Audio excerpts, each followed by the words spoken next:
उन्होंने मुझे एक प्लेटफॉर्म दिया है राजनीति का, चूँकि बाई इलेक्शन मुझे जो कि हार्ट से वो चुनाव लड़ाए थे, जेडीयू के टिकट पर हम चुनाव लड़े थे, तो कहीं न कहीं एक पहचान तो बिहार में मुझे वो दिए हैं और हमेशा उसके कार्यों से मैं प्रभावित रहा हूँ। देखिए, प्रभावित तो हैं ही, जो बिहार को इतना आगे लाने के लिए उनकी जो मेहनत रही है और जो कार्य का क्षमता रहा है, वो सराहनीय है, इसको कोई भुला नहीं सकता। तो हम अलग जगह चुनाव लड़े, अलग बात है, कभी ज़रूरत पड़ी तो उनके खिलाफ बोलेंगे, लेकिन इस बात को भी हम कभी भुला नहीं सकते हैं कि हमारे वो राजनीतिक गुरु नहीं हैं।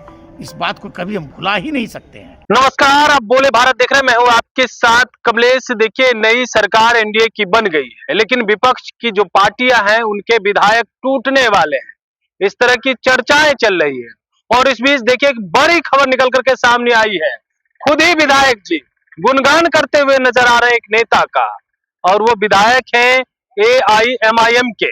पिछले बार भी एमआईएम के 4 विधायक टूट गए थे और इस बार फिर से चर्चाएं चल रही है, क्या जीत करके एमआईएम के साथ रहेंगे या दूसरे के साथ चले जाएंगे। तो ऐसे में एक विधायक हैं जो कि हट के वो गुणगान करने लगते हैं। किस नेता का गुणगान कर रहे हैं, सुनिए इस वीडियो में।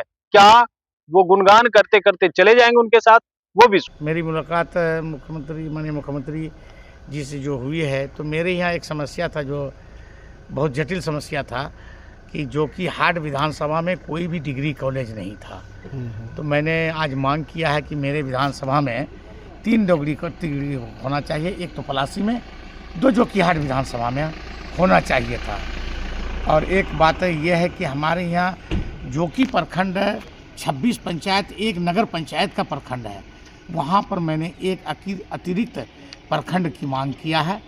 और वो सौहार्दपूर्ण वातावरण में हमारी बात हुई उससे, और मेरे सामने ही वो अपने सचिव को आदेश दिए कि इसको गंभीरता से देखिए। बिल्कुल रहे कि 2014 से हम अभी मान लें 2024 तक उसके साथ रहे हैं। और उन्होंने मुझे एक प्लेटफॉर्म दिया है राजनीति का, चूँकि बाई इलेक्शन मुझे जो कि हार्ट से वो चुनाव लड़ाए थे, जेडीयू के टिकट पर हम चुनाव लड़े थे, तो कहीं न कहीं एक पहचान तो बिहार में मुझे वो दिए हैं और हमेशा उसके कार्यों से मैं प्रभावित रहा हूँ। और मैं 5 बार का विधायक भी, मुखिया भी था। अभी मैं रिजाइन करके आया हूँ। वर्तमान में हम लोग 2 आदमी मुखिया थे, हमारी पत्नी भी मुखिया थी, इसलिए हम कहीं न कहीं उसके कार्य का हमेशा सराहना किए हैं। वो राजनीतिक गुरु भी हैं। देखिए, प्रभावित तो हैं ही, जो बिहार को इतना आगे लाने के लिए उनकी जो मेहनत रही है और जो कार्य का क्षमता रहा है, वो सराहनीय है, इसको कोई भुला नहीं सकता। वो आप बिल्कुल मानते हैं, हम अलग जगह चुनाव लड़े, अलग बात है, कभी ज़रूरत पड़ी तो उनके खिलाफ बोलेंगे, लेकिन इस बात को भी हम कभी भुला नहीं सकते हैं कि हमारे वो राजनीतिक गुरु नहीं हैं। इस बात को कभी हम भुला ही नहीं सकते हैं, क्योंकि हमको बिहार लेवल में या और कहीं लेवल में जो एक प्लेटफॉर्म मिला, वो जेडीयू से हमको कैंडिडेट बना के चुनाव लड़े, हम एक मुखिया थे।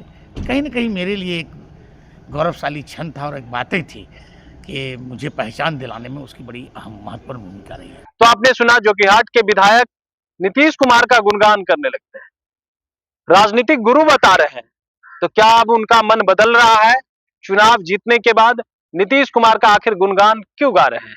एक तरफ उनके प्रदेश अध्यक्ष सीमांचल को लेकर के लगातार आवाजें उठा रहे हैं, सीमांचल के विकास को लेकर के सवाल पूछ रहे हैं, सड़क से लेकर के सदन तक, और उनके विधायक फिर से जो है इधर मन बदलने का मन बना रहे हैं। क्या क्योंकि गुणगान कर रहे हैं तो स्वाभाविक है कहीं ना कहीं मन उनका अब बदल रहा है।